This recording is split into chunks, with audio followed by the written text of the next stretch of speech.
এই যিজন শৃংখল চুলিহা তেওঁক চেণ্ডেলৰ মালা পিন্ধাম বুলি কৈছে তেওঁ এজন অভদ্ৰ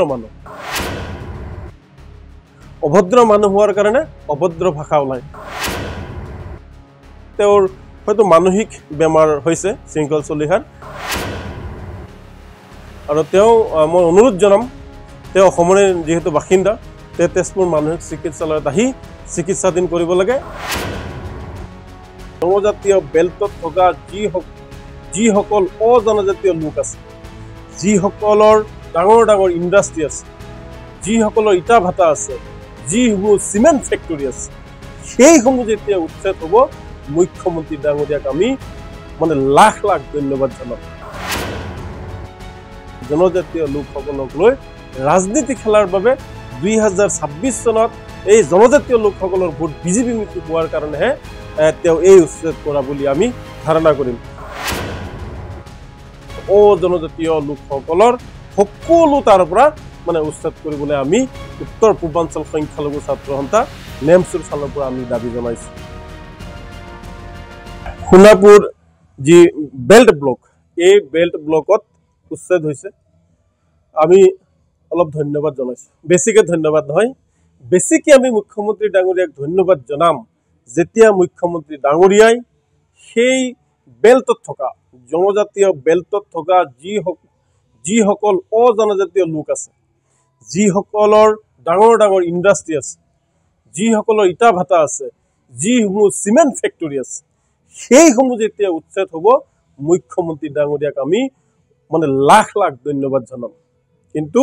যদি মুখ্যমন্ত্ৰীয়ে ভাবিছে যে এইটো অকল মিয়াক উচ্ছেদ কৰিছো তেতিয়াহ'লে জনজাতীয় লোকসকলক লৈ ৰাজনীতি খেলাৰ বাবে 2026 চনত এই জনজাতীয় লোকসকলৰ ভোট বিজেপি মুখী হোৱাৰ কাৰণেহে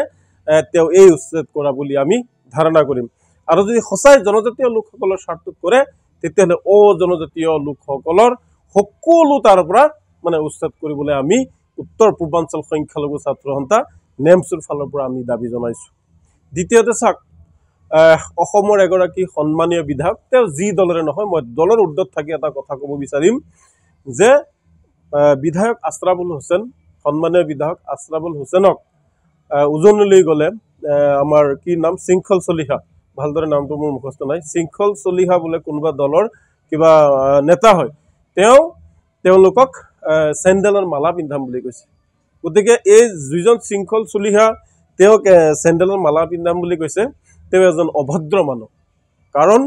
এজন গণতান্ত্ৰিক দেশৰ এটা সাংবিধানিক দেশৰ ৰাইজৰ দ্বাৰা ভোটাৰৰ দ্বাৰা নিৰ্বাচিত এগৰাকী বিধায়কক সন্মানীয় বিধায়কক যেতিয়া জোতাৰ মালা চেণ্ডেলৰ মালা পিন্ধাম বুলি কয়